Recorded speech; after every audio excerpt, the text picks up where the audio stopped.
ስራ የፈታ አይምሮ የተንኮል ፋብሪካ ነው። ተንኮልን የሚያመነጩት ስራ ፈቶች ናቸው። ክፋትን፣ ቂምን፣ ሰው ከሰው ማጣላትን የሚያመጣው ስራ ፈቶ ቁጭ ማለት ነው። ነገረኛ የሚያደርግ ራሱ ስራ ፈት ነው። ስራ ፈትነት ነው። ሰይጣን እንደ ጸሎት ሃይማኖት አድርጎ የሚጠላው ጸሎት የለም ሰማዕታት ደም ያፈሰሱለት እውነት ነውና ይላሉና ጸሎት ሃይማኖት የሚለውን መንገድ ላይ ሆናችሁ መቃብር ላይ ሆናችሁ ውስጥ ሆናችሁ የትም ሆናችሁ ቢሆን ጸልዩ። ጅል ሰው ትልቅ ስራ መስራት ሲያቅተው ትልቅ ሰው ሰድቦ ይታወቃል። እዚህ ቁጥር አይተህ ከውሸት ጋር አትጨመር። እውነት በቁጥር አይለካም። ብቻህንም ቢሆን ከእውነት ጋር ቁም። እውነት ከሺህ ይልቅ ትመሰክራለች፣ አፍ አውጥታም ትናገራለች። የእውነትን ምስክር ተራራ አይጋርዳትም፣ ውሃ አይሞላባትም፣ ደመና አይጋርዳትም፣ ክረምትና በጋ አያስቀራትም። እውነት ከሰማያት በላይ ጸንታ የምትኖር ናት። እውነትን ጩኸት አያፍናትም። እውነትን ስም ማጥፋት አያስቀራትም። እውነት ለዘላለም ሁሉን ፈንቅላ ትወጣለች። ወዷት ሁልጊዜ ትምህርት አብስለው ያልተማሩ ሰዎች አብስለው ሳይማሩ ቤተክርስቲያንን የሚንድ ሐሳብ ይዘው ይመጡና ተከራክረው ሲረቷቸው ደግሞ ሄደው ከፖለቲካ ይለጥፋሉ። ሄደው እውነተኛ አባቶችን መንግስትን ተሳድበዋል ብለው ደግሞ ይካሰሳሉ። እንደዚህ ያሉ ሰዎች እንዲህ ናቸው።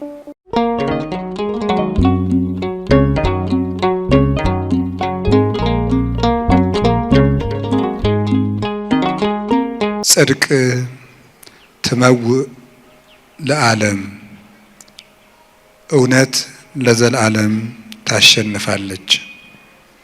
መጽሐፈ ዕዝራ ካልዕ ምዕራፍ 4 ቁጥር 38 ላይ የምናገኘው ኃይለ ቃል ነው። እውነት ለዘላለም ታሸንፋለች። እውነት ለዘላለም ታሸንፋለች በሚል ርዕስ እንማማራለን። የእግዚአብሔር ሰላም ልቡናችንን ይጠብቅልን። ይህንን ቃል የተናገረው ዘሩባቤል የሚባል ሰው ነው።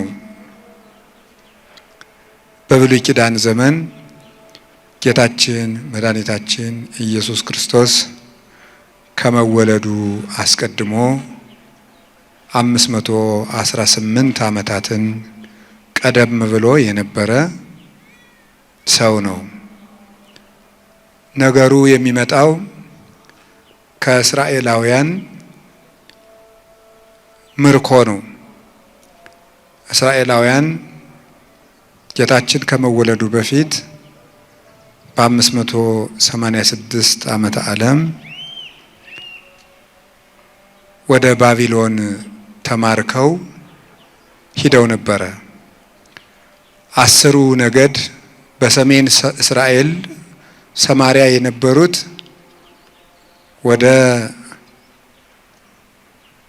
ፋርስ የዛሬዋ ኢራን፣ 2ቱ ነገድ ደቡብ እስራኤል የሚባለው የይሁዳ መንግስት፣ እነሱ ደግሞ ወደ ባቢሎን የዛሬዋ ኢራቅ ተማርከው ሂደው ነበረ።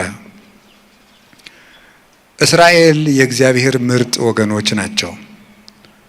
በአባታችን አብርሃም፣ በይስሐቅ፣ በያዕቆብ ረድኤት የተባረኩ የእግዚአብሔር የበኩር ልጆቹ፣ የሃይማኖት ቤተሰቦቹ፣ የቃል ኪዳን ወገኖቹ፣ የመሲሁ የትውልድ ሐረግ ሰንሰለት የሆኑ ምርጥ ሕዝቦች ናቸው። እግዚአብሔር የበኩር ልጅ ብሎ የሚጠራቸው እስራኤል እግዚአብሔር ለወገንነት መርጦ በ9 መቅሰፍት፣ በ10ኛ ሞተ በኩር፣ በ11ኛ ሳይል ታድጎ ከግብፅ አውጥቶ ባህር ከፍሎ ጠላት አጥፍቶ አስጥሞ አሻግሮ በደመና እየጋረደ ውሃ ከጭንጫ እያፈለቀ መና ከደመና እያወረደ እየመገበ ጠላቶቻቸውን በመዓት በመቅሰፍት እያራቀ እነሱን በምህረት እየጠበቀ 7 ቅጽር የነበራትን የኢያሪኮን ግንብ አፍርሶ ዮርዳኖስን ድንጋይ ተሸክመው በተአምራት እንዲሻገሩ አድርጎ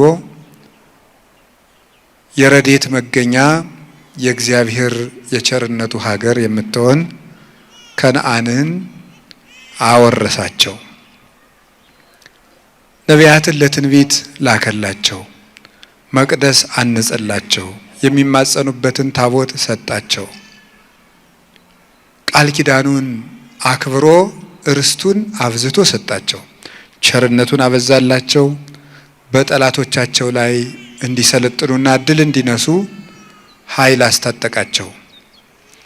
ነገር ግን እስመ ህሊናሁ ለብእሲ ይትወላወል እምጊዜ ልደቱ እስከ ለተሞቱ የሰው ልጅ አእምሮ ከተወለደበት ጊዜ ጀምሮ እስከሚሞትበት ቀን ድረስ ሲወጣ ሲወርድ ይኖራል ብሎ ሊቁ ዮሐንስ ዘእስክንድርያ በሃይማኖተ አበው እንደነገረን የሰው ልጅ አእምሮ የሚወጣ የሚወርድ ነው።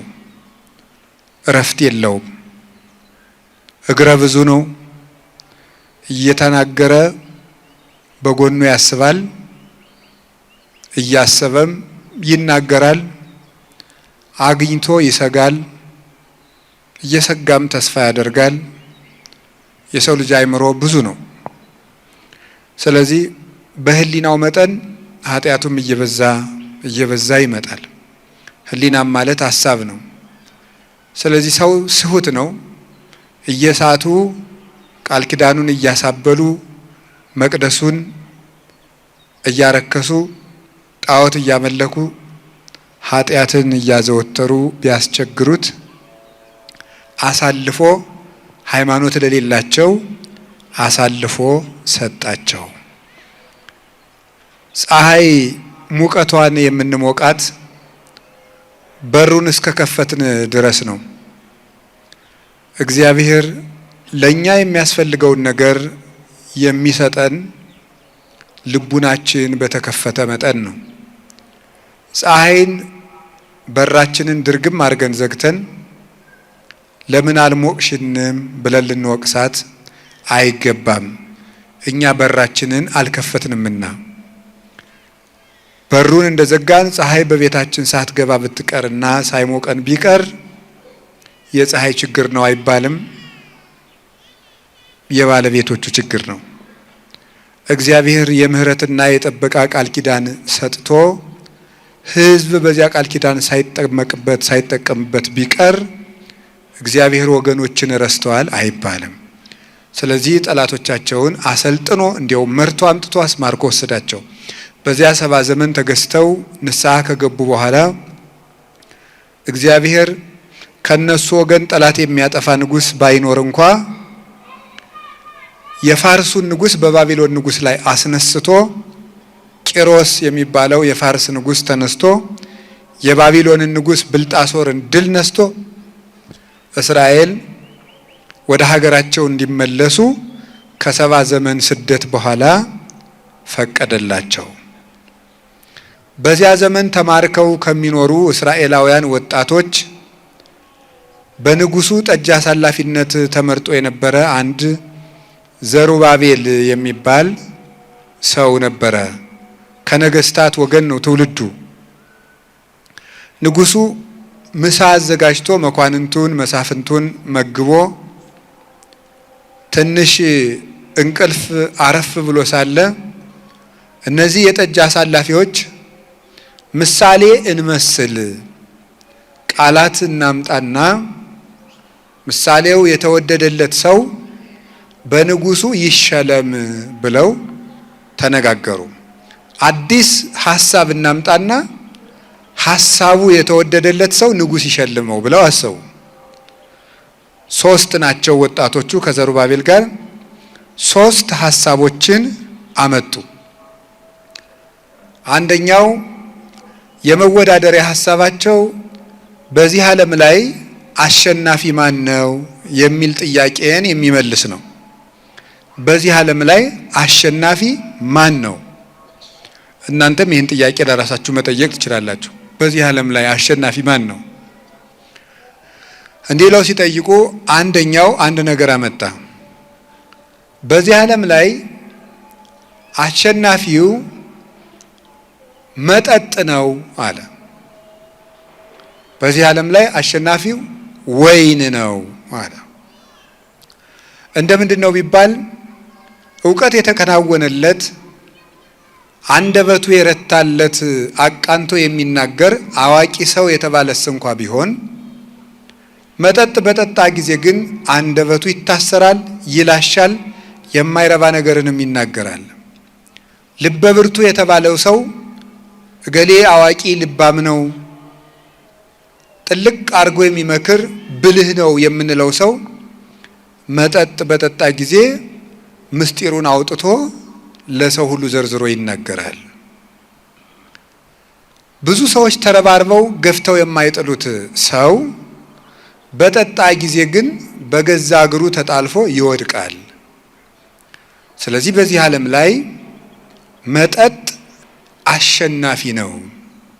ትልቅ ሰውን ያዋርዳል፣ አንደበትን ያስራል፣ ምስጢር ያስወጣል፣ የቆመን ይጥላል፣ ጤነኛን ያሳምማል፣ ይሰብራልም። እንዲህ የሚያደርግ አሸናፊ መጠጥ ነው እንጂ ከመጠጥ በላይ ሌላ አሸናፊ አለን ብሎ አንዱ ተወዳዳሪ ይህንን አቀረበ። ሁላችሁም እንደምታውቁት መጠጥ አሸናፊ ነው። በእውነቱ ብዙ ሰው በመጠጥ ተሸንፎ ነው ያለ። ማሰቢያን የሚጎዳ ነው። አእምሮን ይጎዳል። አረቆ ሐሳቢነትን ያጠባል። በቅርብ ደስታና ፈንጠዝያ ውስጥ በመክተት ለነገ እንዳንኖር የሚያደርግ መጠጥ ነው። ጭንቅላትን ያበላሻል። ዓላማ የለሽ ያደርጋል። ቤትን ያፈርሳል።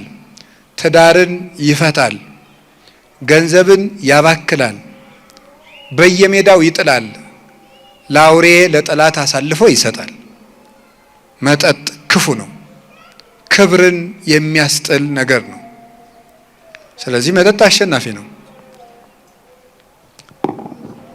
መጠጥ አሸናፊ ነው እንዳለው። ሁለተኛው ሁላችንም መጠጥ መቀነስ አለበት። ስካር በዝቷል።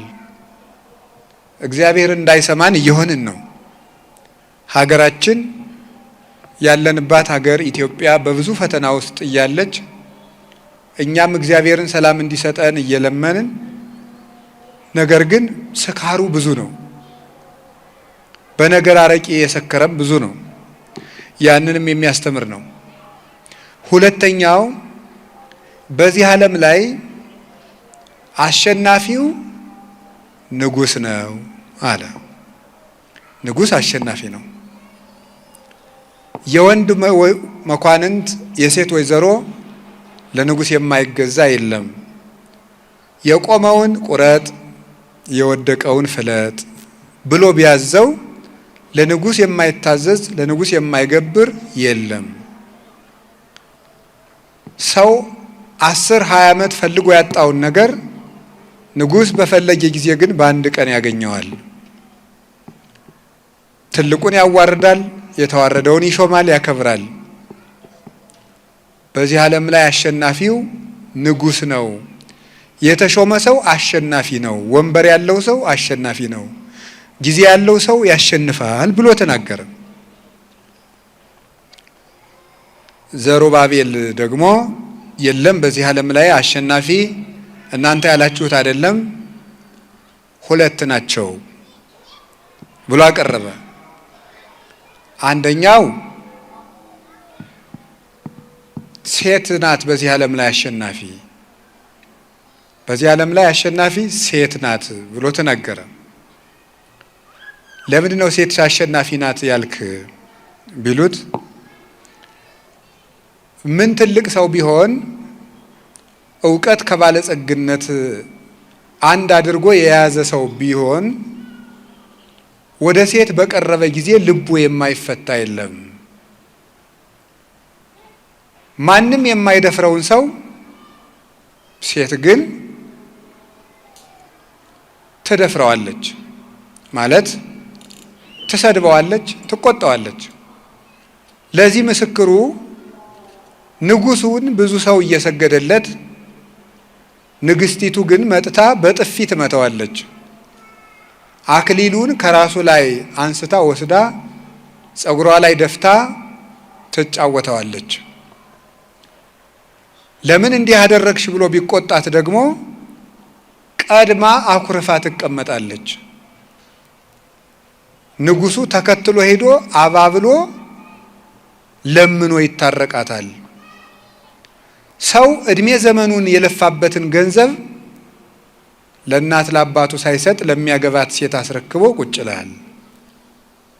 በሴት እስትንፋስ የማይፈተን ልቡ እንደ ቅቤ የማይቀልጥ ማን ነው? ስለዚህ በዚህ ዓለም ላይማ አሸናፊዋ ሴት ናት አለ። አራተኛ ግን ምን አለ? ሁሉ ግን አልፎ ለዘላለም የምትኖር እውነት ናት አለ። መጠጥ አሸናፊነቱ ከእንቅልፍ እስኪነቁ ድረስ ነው። ንጉሥ አሸናፊነቱ እስከሚሻር ድረስ ነው። ሴት አሸናፊነቷ ውበቷ እስካለ ድረስ ነው። እውነት አሸናፊነቱ ግን ለዘላለም ነው።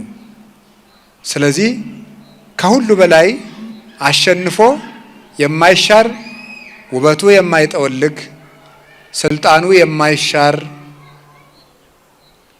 በትናንትና በዛሬ መካከል መለወጥና መለየት የሌለበት የዘላለም ንጉሥ እውነት ነው እና እውነት ያሸንፋል፣ ሁሉም ለጊዜው ነው ብሎ ዘሩባቤል አቀረበ። ንጉሱ ተቀስቅሶ ተነሳ። ንጉስ ተቀስቅሶም አይደለም በነቃ ጊዜ ማለቴ ነው። ንጉስ አንተ ተኝተህ ሳለ ሐሳብ አዋጥተን ነበረ። አይምሮ ሲሰሩበት እንደዚህ ነው። አይምሮ ካልሰሩበት ግን የረጋ ውሃ ማለት ነው። የረጋ ውሃ ትል ያፈራል። ወራጅ ውሃ ብቻ ነው ጤነኛ። ዝም ብሎ የተቀመጠ ውሃ፣ ደጅ ላይ የተጠራቀመ ውሃ ትል ያፈራል። ስራ የፈታ አይምሮ የተንኮል ፋብሪካ ነው። ተንኮልን የሚያመነጩት ስራ ፈቶች ናቸው። ክፋትን፣ ቂምን፣ ሰው ከሰው ማጣላትን የሚያመጣው ስራ ፈቶ ቁጭ ማለት ነው። ነገረኛ የሚያደርግ ራሱ ስራ ፈት ነው። ስራ ፈትነት ነው። አንዳንድ ጊዜ እኔ ሳየው ፈረንጆቹ ተንኮል አላቸው። ያው ተንኮል የነሱ እንዲያውም ስትራቴጂክ ተንኮል ነው። በጣም ኃይለኛ ተንኮል ነው። እንደዚህ ቀለል ያለ ተንኮል አይነካካቸውም። ሀገር አቀፍ ተንኮል፣ ወንዝ ተሻጋሪ ተንኮል፣ ዓለም አህጉር አቀፍ ተንኮል ነው የሚተነኮሉ የነሱ። ኢትዮጵያውያን ግን እንዲሁ በጥቃቅኑ ሁሉ ተንኮለኛ እንደው ባንሆን ጥሩ ነው ብዬ አስባለሁ። ማለት ወግ ሰንጣቂ ሆነናል ልላችሁ ፈልጌ ነው።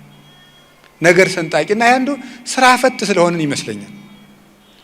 አሁን በምን ነው ይሄን የማየው? አሁን ውጭ ሀገር ተወልደው ያደጉ ልጆች ኢትዮጵያውያን ውጭ ሀገር የተወለዱትን ሳያቸው ኢትዮጵያ ሲመጡ አንዳንዴ ሳያቸው በቃ የነገሯቸው ነገር ነው ብለው ነው የሚይዙት። ወግ አይሰነጥቁም፣ አሽሙር አያውቁም። ለምንድን ነው ሲባል እኔ ሲገባኝ አሽሙር ስለሌለ ሁሉም ወደ ስራው ስለሚሮጥ። አሁን እኛ እኮ ስራ ስለሌለ ነው አሽሙረኛ ይሆን ነው፣ ነገረኛ ይሆን ነው። ነገረኛነት የስራ ፈትነት ውጤት ነው። የአንዳንድ ሰው በጣም ያስደንቀኛል። ቁጭ ብሎ ተንኮል የሚቀምር ሳል እንደው ፊዚክስ እና ሂሳብ ይመስል ቁጭ ብሎ ወግ ተንኮል ቅምር እኔ ይደንቀኛል። እውነቴን ነው የምነግራቸው። አንድ ሰው ቁጭ ብሎ ተንኮል ሲያስብ እኔ አዛኘን በጣም ነው የምደነቀው። እንዴ ሰው ቁጭ ብሎ ተንኮል ያስባል? ተንኮል ማለት ገብቷችኋል አይደል? ተንኮል ማለት ሌላ ኃጢአት አይደለም ያልኩት፣ ተንኮል ነው ያልኩት። ኃጢአትማ ሁላችን ኃጢአተኛ ነን። ተንኮል ማለት ግን ሰውን ማጥመድ፣ ነገር መሰንጠቅ፣ ነገርን ከነገር አሰናስሎ አቀናብሮ ለሰዎች ጉድጓድ መቆፈር። በእውነት ኃጢአተኛ በእግዚአብሔር ምሕረት አለው። ተንኮለኛነት ግን ከእግዚአብሔር ምሕረት ያሳጣል። እባብም ከአራዊት ሁሉ ተንኮለኛ ነበር አይደለም የሚለው ኦሪት ዘፍጥረት ስታነብሩ፣ እባብ ከአራዊት ሁሉ ተንኮለኛ ነበር። ተንኮለኛነት ማለት ሰውን አሳስቶ ገደል መክተት። እንዲሳሳት ጉድጓድ ትቆፍራለህ፣ ተሳሳተ ብለህ ጉድጓድ ውስጥ ትከተዋለህ፣ ራስህ አሳስተህ ራስህ ትስቅበታለህ። ይሄ ተንኮለኛነት ነው። ጥሩ አይምሮ ግን ቁጭ ስንል ምን ማድረግ ነው ያለብን? ሀሳብ ማዋጣት። እስኪ ሀሳብ እናዋጣ ብለን እኔም አንድ ሀሳብ አንተም አንድ ሀሳብ እስኪ ይህን ነገር እንወያይበት ብሎ ይውላችሁ ቤተ ክርስቲያንንም ሀገራችንንም ያቆዩት ሀሳብ ያላቸው ሰዎች ነው። ጥሩ ሀሳብ የሚያስቡ ዘመንን ተሻግረው የሚያስቡ ሰዎች ናቸው። ማሰብ ትልቅ ነገር ነው። አሁን ይሄ ዘመን ምን እያደረገን እንደሆነ ታውቃላችሁ? እንዳናስብ እያደረገን ነው። በቃ እንዳናስብ ነው የሚያደርገው። እኔ ገንደው ይገርማል። ምክንያቱም የማናስብበት ምክንያት ደግሞ ለምንድን ነው? ቁጭ ብለን እንዳናስብ ማሰቢያችን በሙሉ ጥቅጥቅ እንዲል እየተደረገ ነው። ይሄን የፈጠረው ምንድን ነው? ዓለሙ የሚሰጠን የቤት ስራ አለ። ጦርነት አለ፣ ብጥብጥ አለ፣ ስድድብ አለ። አሁንማ ድሮ ሰውና ሰው እቤት ቁጭ ብሎ ይበሻሸቅ ነበር። አሁን በሚዲያ መበሻሸቅ ተጀምሯል አይደለም እንዴ? የአደባባይ ብሽሽቅ ተጀምሯል ማለት ነው። አሁን ያለ በሰው ጉዳይ ቁጭ ብሎ እንደው ኧረ በስመ አብ ከራስ ቤት በድን እያለ ሰው ልቅሶ ለምን ትሄዳለህ አለ ሊቁ። ቁጭ ብሎ እነገሌ እና ትዳራቸው እንዴት ሆነ? እንደዚህ ነው የለም እንደዚህ ነው ውይይት። አይገርማችሁም? ቁጭ ብለህ የሰውን ህይወት እንጀራ አድርገህ ንፍሮ አድርገህ ትቀቅለዋለህ፣ ቆሎ አድርገህ ታበስለዋለህ፣ እንጀራ አድርገህ ትጋግረዋለህ። በቃ አይጣል አይደረስም። ይሄ የሥራ ፈትነት ውጤት ነው። እንደዛ አይደረግም። ሰውን ጉዳይ አድርጎ የሰውን ህይወት እያነሱ እንጀራ ማብሰል ተገቢ አይደለም። ከዛሳ በስልኮቻችን ላይ የተጫኑት መተግበሪያዎች እንዳናስብ የሚያደርጉ ናቸው። የዩቲዩብን ሳትጨርሰው የፌስቡኩ ይመጣልሃል። የፌስቡክን ሳትጨርሰው የቲክቶክ ይመጣል። የዚያን ሳትጨርሰው የምትደውለው ስልክ አለ። በቃ ንቅንቅ የማያደርግ መስኮት የሌለው ቤት ነው የሚያደርገው ጭንቅላታችንን ጥቅጥቅ ብለን እንዳንንቀሳቀስ። ደግሞ 24 ሰዓት ይሰራል ሁሉ ነገር። ዓለም መቼ ይጠፋል ብላችሁ ብትጠይቁኝ ማሰብ ያቆመለት ብዬ ነው የምናገረው። ማሰብ በሞት ትልቅ ነገር ነው። እነዚህ ሶስት ወጣቶች ቁጭ ብለው አሰቡ።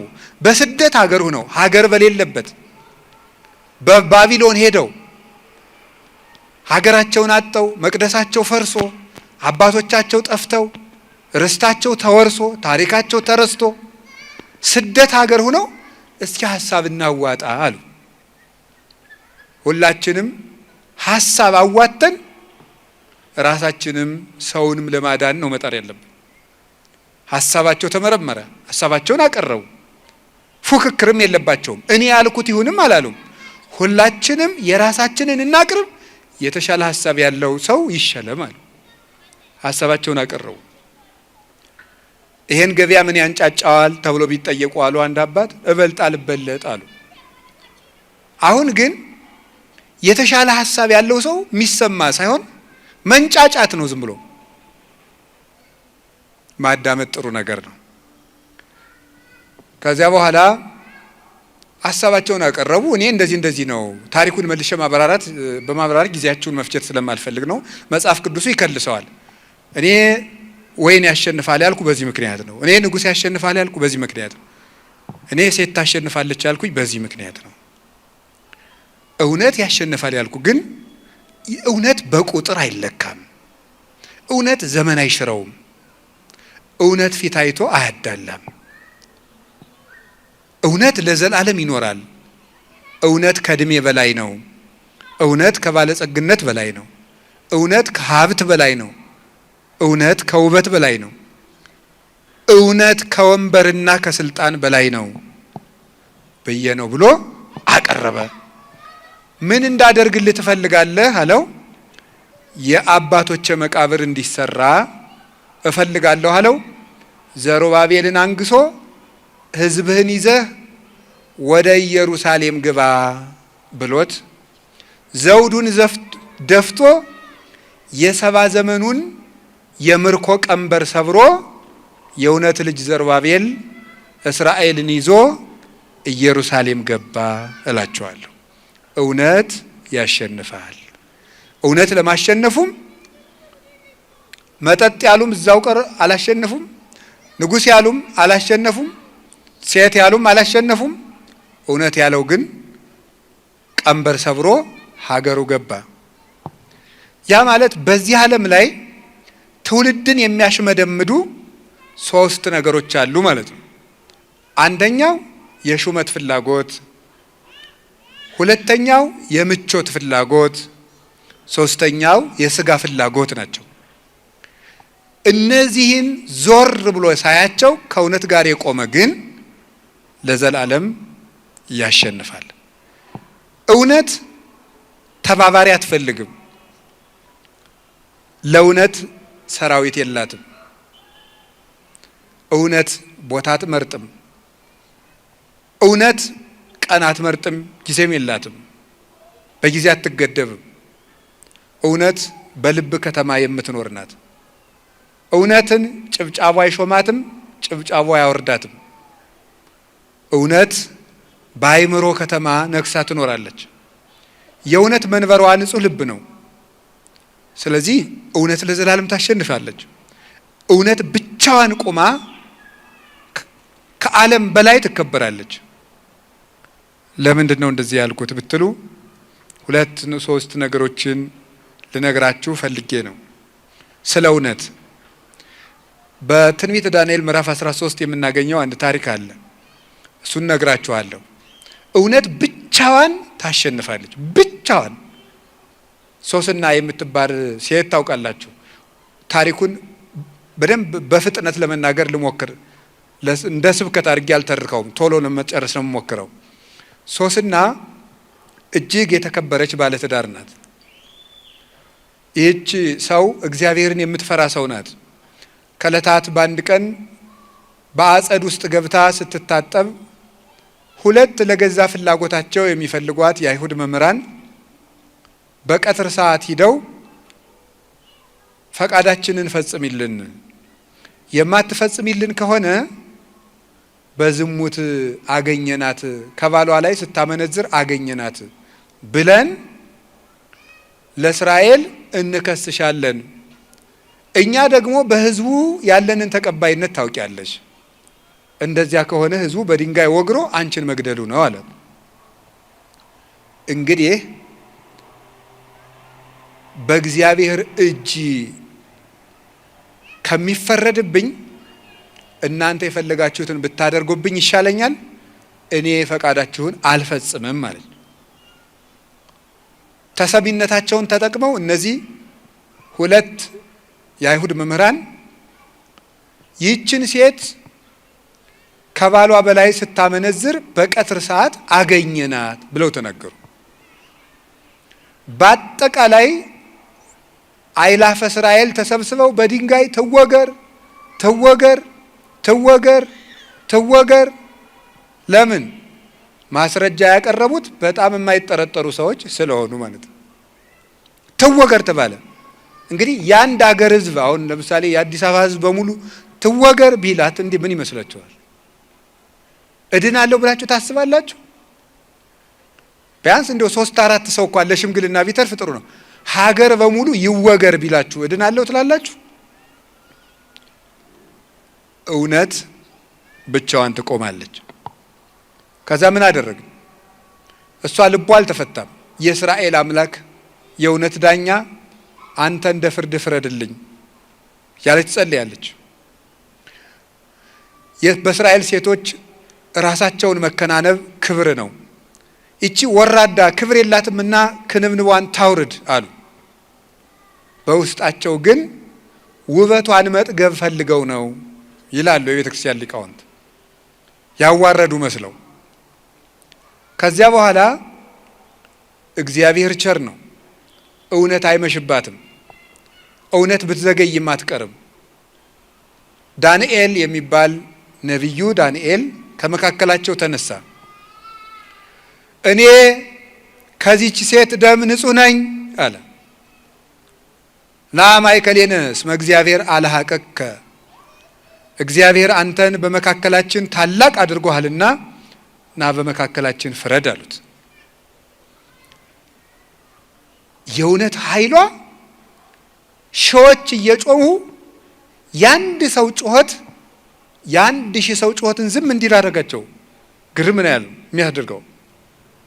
ቆይ እስኪ እናንተ ውሸታሞች ይችን ሴት ከምን ዛፍ ስር ነው ስታመነዝሯት ብሎ ዛሬ የሕግ ባለሙያዎች መስቀለኛ ጥያቄ እንደሚሉት መስቀለኛ ጥያቄ ጠይቃቸው። ከምን ስር ነው አንተ ያየህ? አንደኛው ለብቻው ነው የጠየቀው፣ ከሾላ ዛፍ ስር። ሌላኛውስ ከወይራ ዛፍ ስር። የተለያየ የእግዚአብሔር መልአክ ይቀስፍሃል አለው። ሁለቱንም የእግዚአብሔር መልአክ ሰንጥቆ አጠፋቸው። እውነት ለዘላለም ያሸንፋል። አንዲት ሴት ከእውነት ጋር ቆማ ሀገር ተነስቶባት ወገን ክዷት አሸነፈች። አንዲት ሴት ብቻዋን ማለት ነው። ስለዚህ ቁጥር አይተህ ከውሸት ጋር አትጨመር። እውነት በቁጥር አይለካም። ብቻህንም ቢሆን ከእውነት ጋር ቁም። እውነት ከሺህ ይልቅ ትመሰክራለች፣ አፍ አውጥታም ትናገራለች። የእውነትን ምስክር ተራራ አይጋርዳትም፣ ውሃ አይሞላባትም፣ ደመና አይጋርዳትም፣ ክረምትና በጋ አያስቀራትም። እውነት ከሰማያት በላይ ጸንታ የምትኖር ናት። እውነትን ጩኸት አያፍናትም። እውነትን ስም ማጥፋት አያስቀራትም። እውነት ለዘላለም ሁሉን ፈንቅላ ትወጣለች። በተራራ ላይ የተሰራች ከተማ ልሰወር ማለት እንዳይቻላት ጌታችን በወንጌሉ እንዳስተማረን በእውነት ላይ የቆመ ሰው ጉድጓድ ውስጥ ቆፍረው ቢቀብሩት እንኳን ይወጣል። እውነት ለዘላለም ያሸንፋል። እውነት ይህንን ርዕስ የመረጥኩበት የራሴ ለዕለቱ የመረጥኩበት የራሴ ምክንያት አለኝ። እውነት አሸናፊነቱን የሚገለጥበት ቀን ነው ዛሬ። አሁን ያለንበት ቀን የግንቦት ሥላሴ ይሄንን የሚያስረዳ ነው።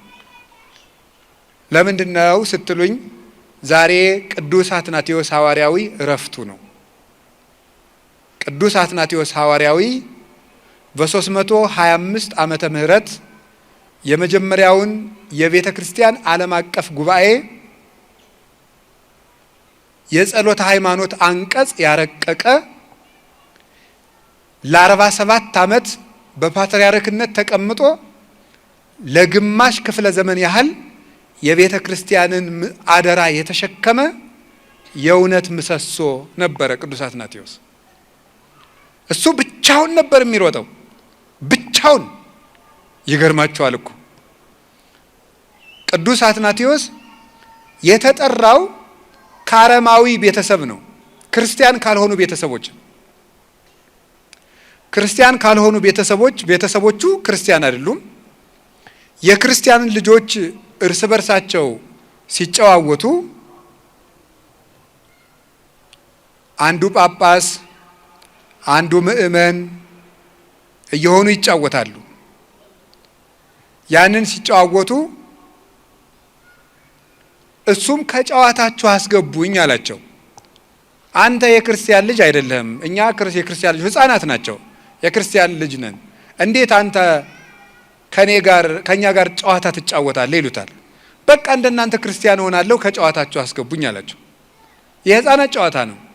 ሲጫወቱ ሕፃናቱ አትናቴዎስን አጥምቀን ክርስቲያን አደረግነው እያሉ አንዱ ሜሮን ሲቀባው፣ አንዱ አጠመቅኩ ሲለው የጨዋታ ነው ሁሉም ነገር።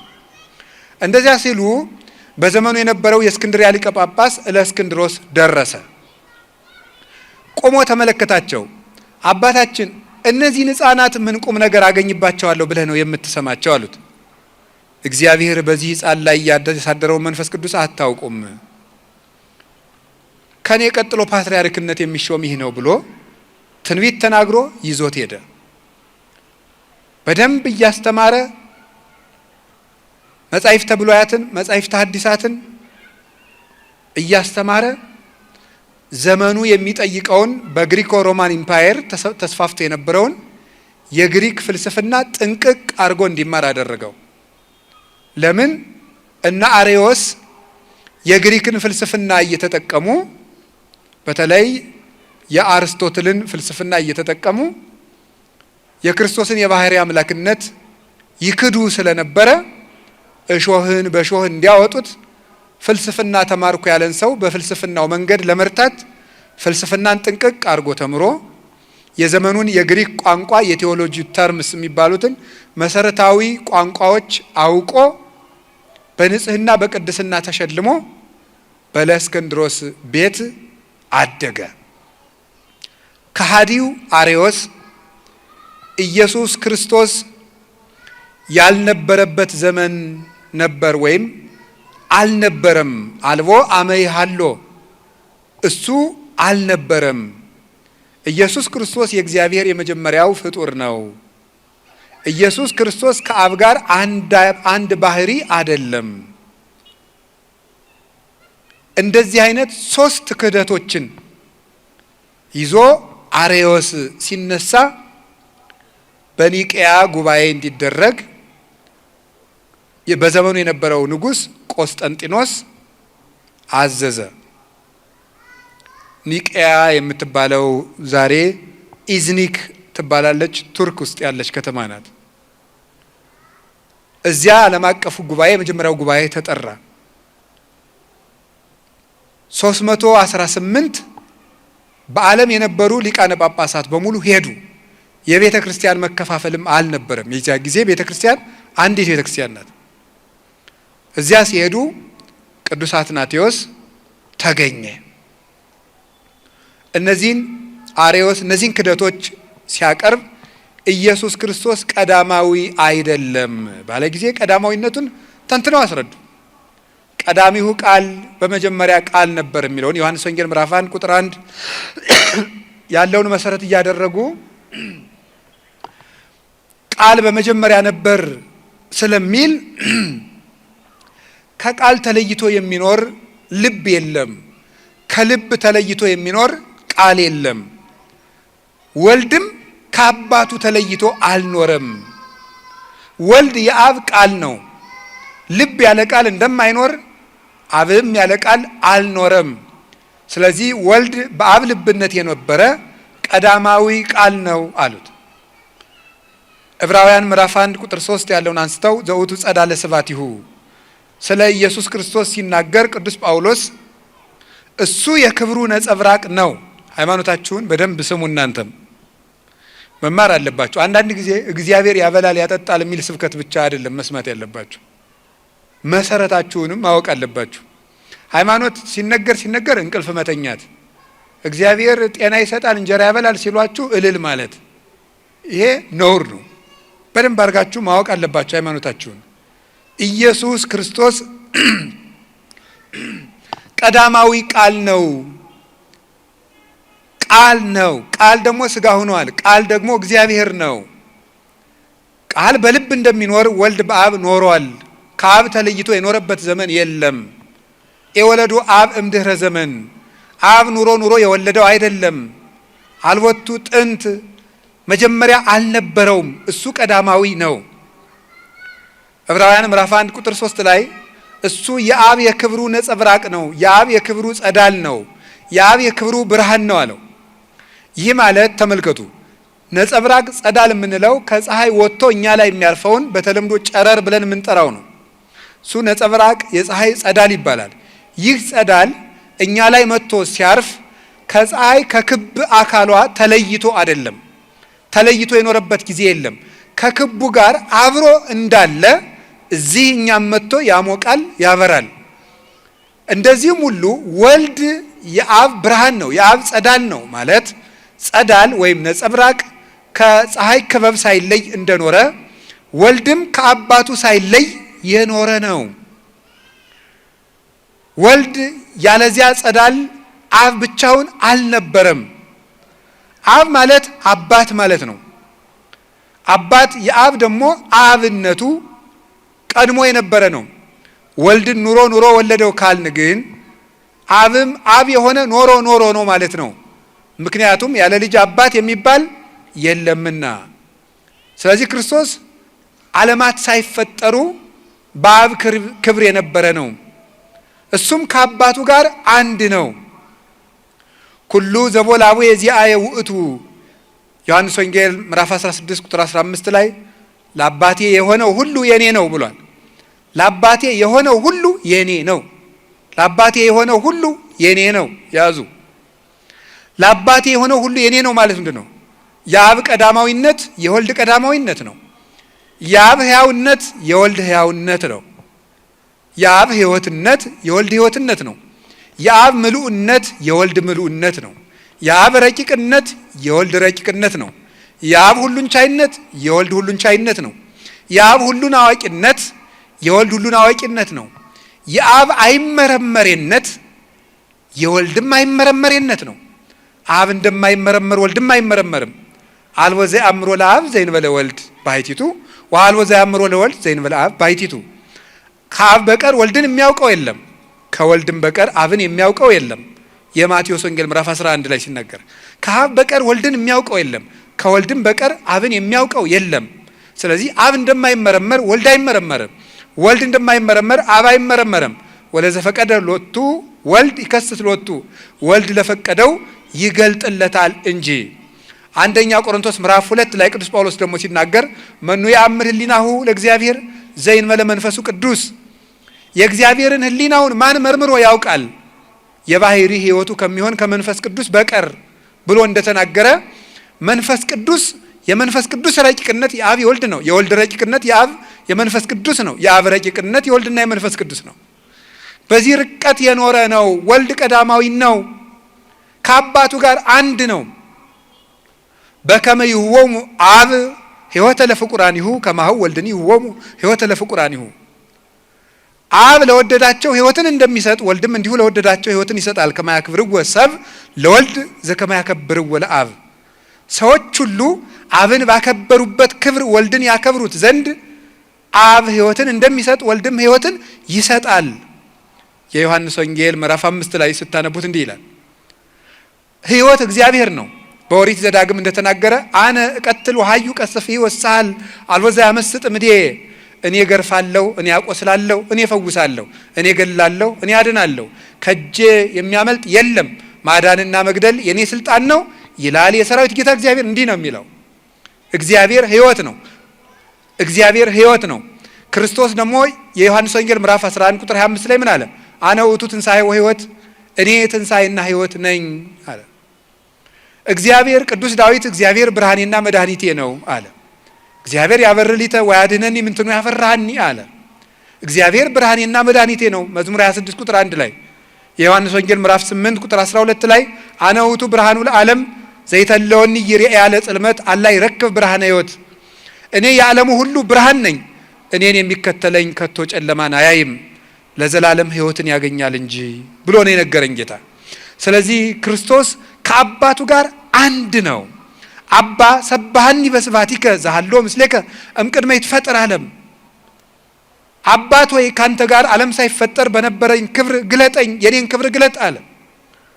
ወዝንቱ ውእቱ ሕይወት ዘላለም ከማይምሩከ ለከ ለአምላከ ጽድቅ ባሕቲትከ ወለዘፈነውኮ ኢየሱስ ክርስቶስ ወልድከ የዮሐንስ ወንጌል ምዕራፍ 17 ላይ ሲናገር አባቴ ሆይ የዘላለም ሕይወት ይህች ናት፣ የዘላለም ሕይወት ይህች ናት፣ ብቻህን አምላክ የምትሆን አንተን ያውቁ ዘንድ የላከው ልጅህን ኢየሱስ ክርስቶስን የሚያውቁ ዘንድ ነው።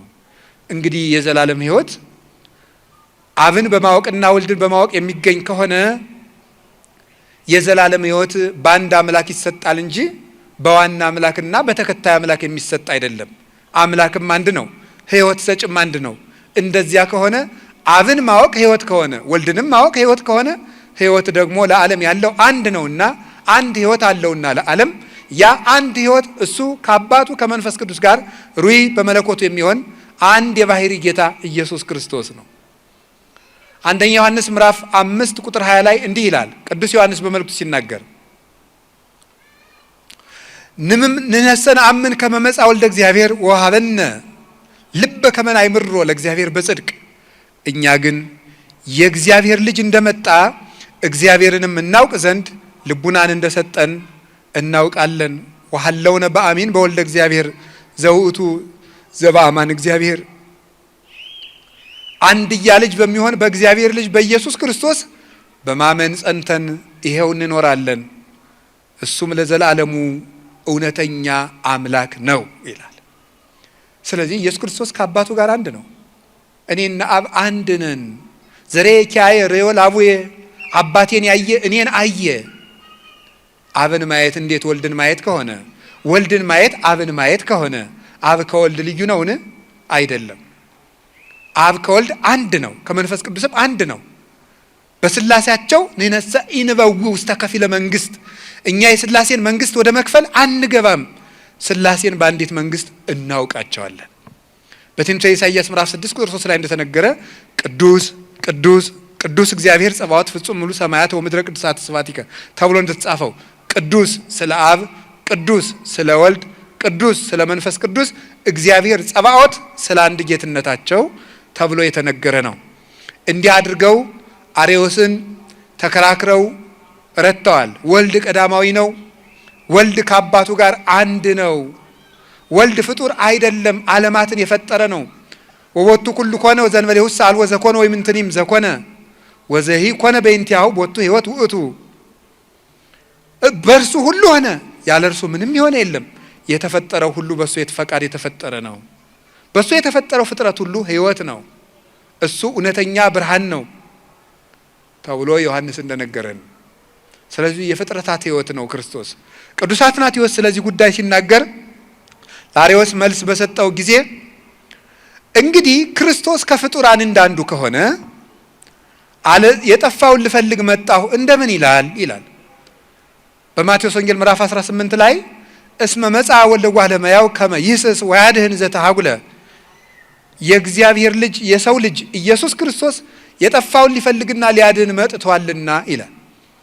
ኢየሱስ ክርስቶስ ከፍጡራን እንዳንዱ ተራ ፍጡር ከሆነ ምስጋና ይግባውና ተራ ፍጡር ከሆነ እንዴት የጠፉትን ሊፈልግ ይመጣል? እሱ ራሱ የሚፈለግ ነው በለኛ ነበር ያለው ቅዱስ አትናቴዎስ። ክርስቶስማ አምላክ ባይሆን ኑሮ የጠፉትን ሊፈልግ እንዴት ይመጣል? ፍጡር የጠፋውን የሚፈልግ ቢሆንማ ኖሮ አዳምን ፍጡር የሚያድነውና የሚዋጀውማ ቢሆን ኖሮ መላእክት ለምን ባልተላኩለትም ነበር? ሲወጡ ሲወርዱ የነበሩ መላእክት ለምን ባልዋጁትም ነበር? እውነተኛውን እርቅ ግን የሚፈጽመው አምላክ ነውና እግዚአብሔር አንድያ ልጁን ላከ እንጂ። በፍጡር ደምማ ዓለም የሚድን ከሆነ የአቤል ደም አያድነንም ነበረ? የኢሳይያስ ደም አያድነንም ነበረ? አይደለም። እንደዚያ ከሆነማ የሰው ልጆች ድነት ከንቱ ነው በለኛ እያለ ነበር ቅዱስ አትናቴዎስ ይህንን ትምህርት የሰጠው። በዚህ መሰረት የጌታችን የመድኃኒታችን ኢየሱስ ክርስቶስ እውነተኛ አምላክነትና ጌትነት በስልጣኑ ያስተማረ፣ በስልጣኑ ሕግ የሰራ፣ ልብ በሉ የሕግ ባለቤት እግዚአብሔር ነው። በኦሪት ዘጸአት ምዕራፍ 20 ቁጥር 1 ጀምሮ እንደምታነቡት 10ሩን ቃላት ለእስራኤል ሕግ አድርጎ የሰጣቸው እግዚአብሔር ነው። ያለ እግዚአብሔር ትእዛዝ ሕግን በሕግ መተካት የሚችል የለም። ታዲያ እንደዛ ከሆነ ምን አለ? ሰማይክሙ ዘተብለ ለቀደምትክሙ አፍቅሩ ቢጸክሙ ወጽልኡ ጸላይተክሙ ወአንሰ እብለክሙ አፍቅሩ ጸላይተክሙ። ለቀደሙት ሰዎች ወዳጆቻችሁን ውደዱ፣ ጠላቶቻችሁን ጥሉ እንደተባለ ሰምታችኋል። እኔ ግን እላችኋለሁ ጠላቶቻችሁን ውደዱ። ኩኑ እንከ መሐርያነ ከመ ትኩኑ ውሉዶ ለአቡክሙ ዘበሰማያት። ለሰማይ አባታችሁ ልጆቹ ትሆኑ ዘንድ ሩህሩሆች ሁኑ። እስመ አቡክሙ ሰማያዊ ያጸርቅ ፀሐይ ላይ ለጻድቃን ወኃጥአን። የሰማይ አባታችሁ ለጻድቃንም ለኃጥአንም ፀሐይን ያወጣል፣ ያዘንም ዝናመ ላይ ለሄራን ወኩያን። ለክፎችም ለደጎችም ዝናምን ያዘንማል። እኔ ግን እላችኋለሁ ወዳጆቻችሁንማ ብቻ ብትወዱ ከአሕዛብ ብልጫችሁ ምንድን ነው? ቀራጮችስ ይህንን ያደርጉት የለምን? እያለ ሕግን የሰራ ተራራው ላይ ቀድሞ በሙሴ ዘመን ሕግን እንደሰጠ ትናንት በተራራ ላይ ሕግን የሰጠዋችሁ እኔው ነኝ ሥጋ ለብሼ መጣሁ ሲል ወደ ተራራ ወጥቶ ከፍ ባለ ቦታ ላይ ቆሞ እኔ ግን እላችኋለሁ እያለ እንደ ጌትነቱ ሕግን ሰራ። ስለዚህ ምን አለ? እንዲህ ይላል፣ እስመ ከመ መኮንን ይሜሮሙ ወአኮ ከመ ጸሐፍቶሙ። ሲያስተምራቸውም እንደ ጌትነቱ እንደ ባለስልጣን ያስተምራቸው ነበር እንጂ እንደ ጸሐፍት እንደ ፈሪሳውያን አላስተማረም። እንደ ኢሳይያስ ከመዝ ይቤ እግዚአብሔር ጸባኦት፣ አሸናፊ እግዚአብሔር እንዲህ ይላል እያለ አላስተማረም። እንደ ዘካርያስ ከመዝ ይቤ እግዚአብሔር ዘኩሎ ይመልክ፣ ሁሉን የሚገዛ እግዚአብሔር እንዲህ ብለዋል ብሎ አላስተማረም። እንደ ሕዝቅኤል ከመዝ ይቤ እግዚአብሔር አዶናይ፣ ሁሉን ቻይ እግዚአብሔር እንዲህ ብለዋል ብሎ አላስተማረም። እንደ ሙሴ ከመዝ ይቤ ለክሙ እግዚአብሔር ደቂቀ እስራኤል፣ የእስራኤል ልጆች ሆይ እግዚአብሔር እንዲህ ብሏችኋል ብሎ አላስተማረም። እሱ ያስተማረ ግን እኔ እላችኋለሁ እያለ ነው ያስተማረ። እውነት እውነት እላችኋለሁ አለ። እስመ ሐጋጌ ብሉይ ወሐዲስ ውእቱ ኢየሱስ ክርስቶስ። የብሉያትና የሐዲሳት ጌታ ኢየሱስ ክርስቶስ ነው። የነቢያትና የሐዋርያት የማዕዘናቸው ራስ ኢየሱስ ክርስቶስ ነው። የእምነታችን ራስና አበጋዝ፣ የሕይወታችን ራስ፣ የትንሣኤያችን በኩር፣ የጨለማው ገዢ የተቀጠቀጠበት እውነተኛው ፀሐይ ጽድቅና ብርሃናችን፣ የነፍሳትን ጥም የቆረጠ የሕይወት ውሃ እሱ ኢየሱስ ክርስቶስ ነው። ስለዚህ ቅዱስ አትናቴዎስ ይህንን አስተማረ፣ ገለጠ። ጸሎተ ሃይማኖት የሚባለው ጸሎት አርቅቆ ያቀረበው ቅዱስ አትናቴዎስ ነው። ዛሬ ግንቦት 7 ሥላሴ የቅዱስ አትናቴዎስ እረፍት ነው። በጣም በትልቅ ቀን ነው የተሰበሰብነው። የተወደዳችሁ ምእመናን፣ ሃይማኖታችን የተመሰከረበት ቀን ነው ይሄ ቀን። እግዚአብሔር በዚህ ቀን ስለሰበሰበም እናመሰግናዋለን። በኋላ ሁላችንም ቀጥ ብለን ቁመን ይህንን ጸሎት እንጸልያለን። የሕይወታችን ጌታ ትንሣኤያችን ኢየሱስ ክርስቶስ እውነት ሆኖ ያሸነፈበት ከ318ቱ ሊቃውንት ጋር 319ኛ ብሎ የአርዮስን ልብ በረቂቅ ስልጣኑ የወጋበት በዮሐንስ ወንጌል ቀዳማዊ ቃል በሚለው ቃሉ የክደትን እንክርዳድ አበጥሮ የዘራበት በመንፈስ ቅዱስ እስትንፋስነት እንክርዳዱን አርዮስን ከአዝመራው የለየበት የትልቁ መሳሪያውና መዶሻው የቅዱስ አትናቴዎስ እረፍቱ ነው ዛሬ። ስለዚህ ቅዱስ አትናቴዎስ ይሄን እውነት ገለጠ። አርዮስ ተወገዘ። አርዮስ ከተወገዘ በኋላ እለእስክንድሮስ ሲያርፍ አርዮስ ሞቶ እለእስክንድሮስ አርፎ አትናቴዎስ በእለእስክንድሮስ መንበር የእስክንድርያ ፓትርያርክ ሆኖ ሲሾም እለእስክንድሮስ ሊሞት ሲል እንዲህ ብሎት ነበረ። አትናቴዎስ ሆይ አንተ የቤተ ክርስቲያንን ሹመት ትሸሸዋለህ፣ ግን ይከተልሃል እንጂ አይለቅህም ብሎት ነበር። ቅዱስ አትናቴዎስን ቅዱስ ጎርጎርዮስ ዘንዚናዙ ሲያመሰግነው የቅድስና ሁሉ ፍሬ፣ የቅድስና ውበት ምልክት፣ የትሩፋት ሁሉ መገኛ ነው አትናቴዎስ ይለዋል ቅዱስ አትናቴዎስን ሲያመሰግነው። ስለዚህ ቅዱስ አትናቴዎስ 47 ዓመት በእስክንድሪያ መንበር ሲቀመጥ 17ቱን ዓመት በስደት ነው የኖረው። 17 ዓመት። ርዕሳችን ምንድን ነው? እውነት ያሸንፋል። በውሸት ከሰውት ያውቃሉ። እጅ ቆርጧል ብለው ከሰውት ያውቃሉ። ይገርማችኋል። ቅዱስ አትናቴዎስን በትምህርት ቢያቅታቸው ከሰሱት። ምን አድርጎ? የአንድ ድሃ እጅ ቆርጧል ብለው። በአጋጣሚ እጁ ተቆርጧል ተብሎ ከተባለ ቅዱስ አትናቴዎስ ተከሶ ቀረበ።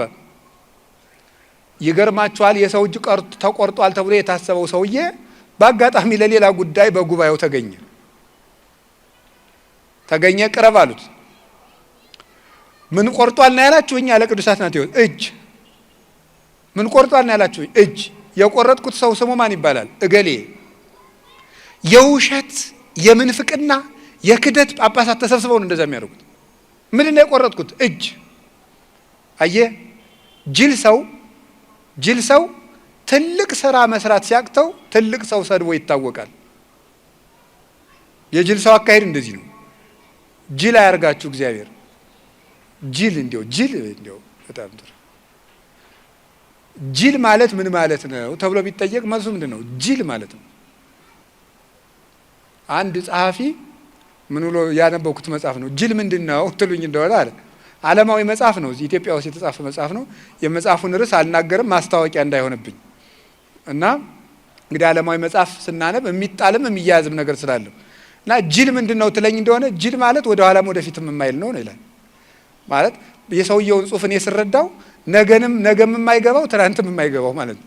ጅል ማለት አርቆ የማያስብ ባለበት የሚቆዝ ብሎ ዛሬን ካበላው እንደ ሐውልት ቁሞ ያድራል። ጅል እንደዚህ ነው። እነዚያ ጅል ጳጳሳት ተሰብስበው እጅ ቆርጧል አሉ። ከዛ ምን አደረጉ? አንዱን እጅ ደበቀና አንዱን እጅ ከፍ አድርጋለው። በአጋጣሚ ቅዱስ አትናቴዎስ ትክ ብሎ ሲመለከት ሰው ሁሉ አትናቴዎስ ምን ይሆን ብሎ ተሰብስቧል። ትክ ብሎ ሲመለከት ያን ቆርጧል የተባለው ሰው ያየው። ና ወደፊት አለው። መጣ።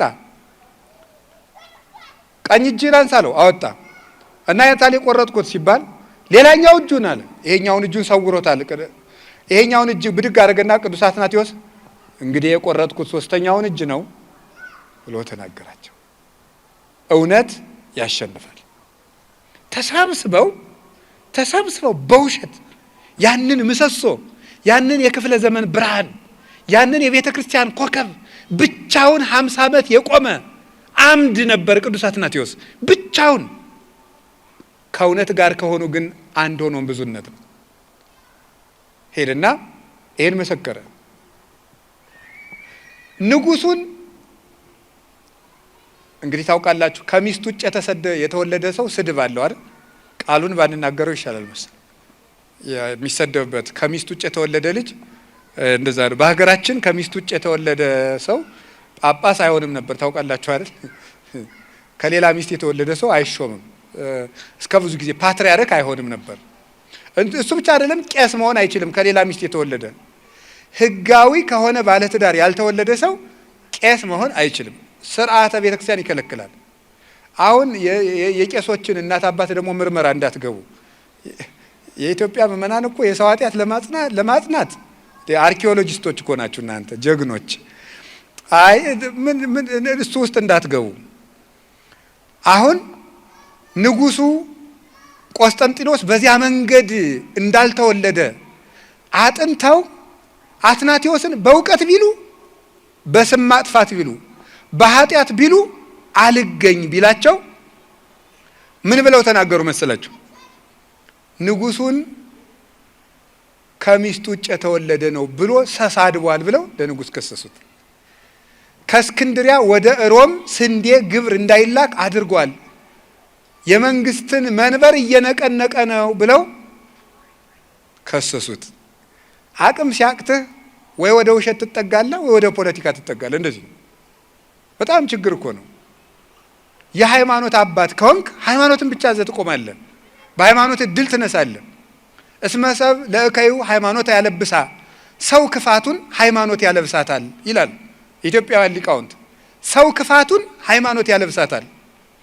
ሄድና በሃይማኖት ሲያቅተው ቤተ ክርስቲያንን የሚጎዷት ሁልጊዜ ትምህርት አብስለው ያልተማሩ ሰዎች አብስለው ሳይማሩ ቤተ ክርስቲያንን የሚንድ ሀሳብ ይዘው ይመጡና ተከራክረው ሲረቷቸው ደግሞ ሄደው ከፖለቲካ ይለጥፋሉ።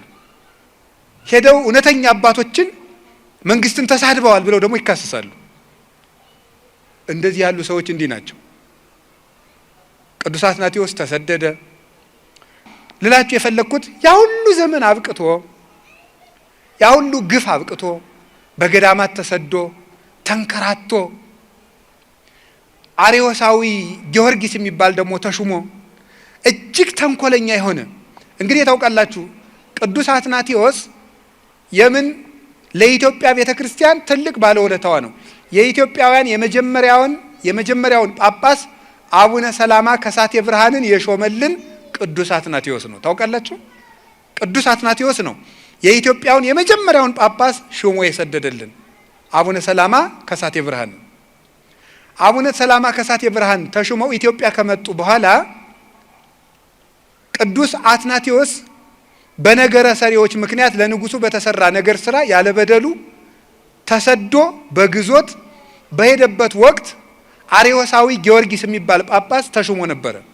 ምእመናን ያንን አንቀበልም ብለው ብዙ ግፍ ተቀብለዋል። ተደብድበዋል፣ ታስረዋል። ከሚያስቀድሱበት እየተሸከሙ እያወጡ ወርውረዋቸዋል። በእሳት አቃጥለዋቸዋል። ብዙ ስቃይ አድርሰውባቸዋል። ይገርማቸዋል ግን የኛ አባት ስደተኛው አትናቴዎስ ነው እያሉ ቆዩ።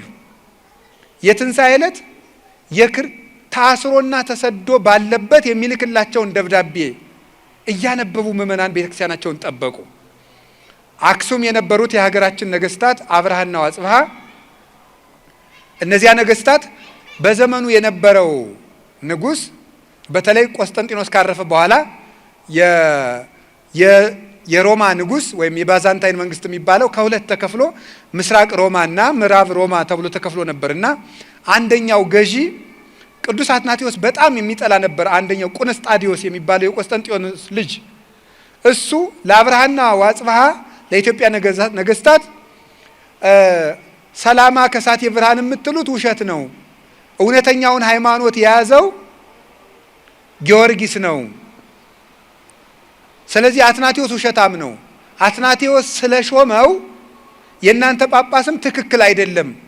ስለዚህ ሌላ ጳጳስ ተቀበሉ ብሎ ደብዳቤ ቢጽፍላቸው እኛ በሐዋርያት ሰንሰለት የወረደውን እውነተኛውን የክህነት ቅብብሎች አግኝተናል፣ ሃይማኖታችንም እንደ አትናቴዎስ ነው ብለው የሀገራችን ነገስታት ከስደተኛው አትናቴዎስ ጋር በመቆም ኢትዮጵያውያን ከእውነት ጋር የመቆም ታሪክ ያለን ሰዎች ነን።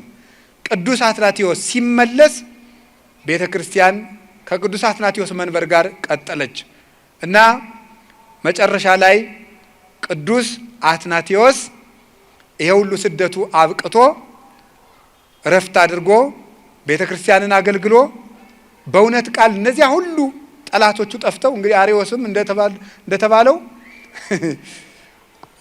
ሽንት ቤት እወጣለሁ ሲል ሆዱ ተዘርግፎ በዚያው ተጎልጉሎ ነው የሞተ በታሪክ እንደተጻፈ።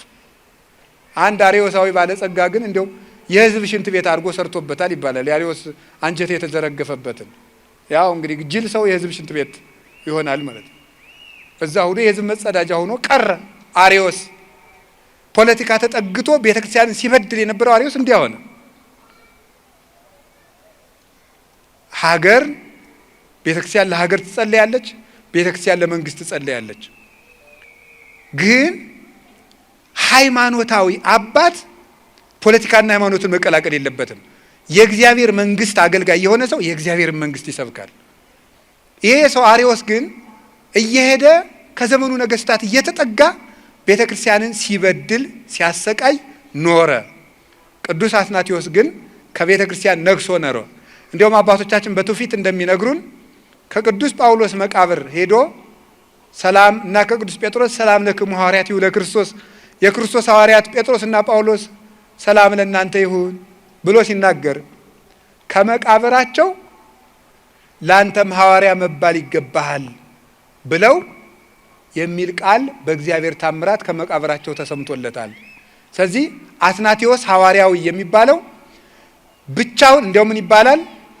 አትናቴዎስ ዓለም በአትናቴዎስ ላይ እንደተነሳ አትናቴዎስ ደግሞ ብቻውን በዓለም ላይ የተነሳ ሰው ይባላል። በታሪክ ሲጻፍ ታውቃላችሁ። ብቻውን በዓለም ላይ የተነሳ ሰው የዛን ጊዜ ሮማ፣ እስያ፣ አፍሪካ፣ አውሮፓ የሚባለው ሁሉ አንድ ዓለም ነበር የነበረው። በክርስትና አልተከፋፈልንም የዛ ጊዜ። ይገርማችኋል እኮ አሁን እዚህ ኢትዮጵያ ውስጥ ወይም ሌላ ቤተክርስቲያን ውስጥ ወይም አርመን ቤተክርስቲያን ውስጥ እርስ በርስ ጳጳሳት ቢጣሉ እኮ አይደለም። በዓለም ያሉ ጳጳሳት ከጥቂቶቹ በስተቀር በአትናቴዎስ ላይ ተነስተውበት፣ ቤተ መንግስቱ በአትናቴዎስ ላይ ተነስቶበት፣ ብቻውን አትናቴዎስ ግን በእነሱ ላይ ቁሞ ያሸነፈ የእውነት ምሰሶ ነበረ እና እንዲሁም ተሰብስበው ሰዎች ኧረ እባክህ ዓለሙ ሁሉ እኮ ተነሳብህ ብለው ቢጠይቁት ግድ የለም በኢየሱስ ክርስቶስ ስም እኔም በዓለሙ ተነስቼበታለሁ ብሎ ነበረ። ብቻውን በዓለም ላይ የቆመ ብርሃን ቅዱስ አትናቴዎስ ነው። የአርዮስ ስም አጠራሩ ጠፍቶ አሰረ ፍኖቱ ሁሉ ተደምስሶ የእሱ መንበር የለውም። የቅዱስ አትናቴዎስ እናቱ ቤተ ክርስቲያን ግን እስከ ዛሬ ድረስ ፍሬ እያፈራች አለች። እውነት ለዘላለም ታሸንፋለች። የቅዱስ አትናቴዎስ አምላክ በሃይማኖት ያጽናን። ይሄን ጸሎት ሃይማኖት ያረቀቀው እሱ ነው። አባ ጳውሊ የተባሉ አባት በራእይ እንዳዩት ሰይጣን እንደ ጸሎት ሃይማኖት አድርጎ የሚጠላው ጸሎት የለም፣ ሰማዕታት ደም ያፈሰሱለት እውነት ነውና ይላሉና ጸሎት ሃይማኖት የሚለውን መንገድ ላይ ሆናችሁ፣ መቃብር ላይ ሆናችሁ፣ ውስጥ ሆናችሁ፣ የትም ሆናችሁ ቢሆን ጸልዩ፣ የአትናቴዎስ አምላክ ይደርስላችኋል። የቅዱስ አትናቴዎስ አምላክ በፍጹም ሰላሙ ለሁላችንም ይድረስልን። ከእውነት ጋር ያቁመን እግዚአብሔር። ወስብሐት ለእግዚአብሔር።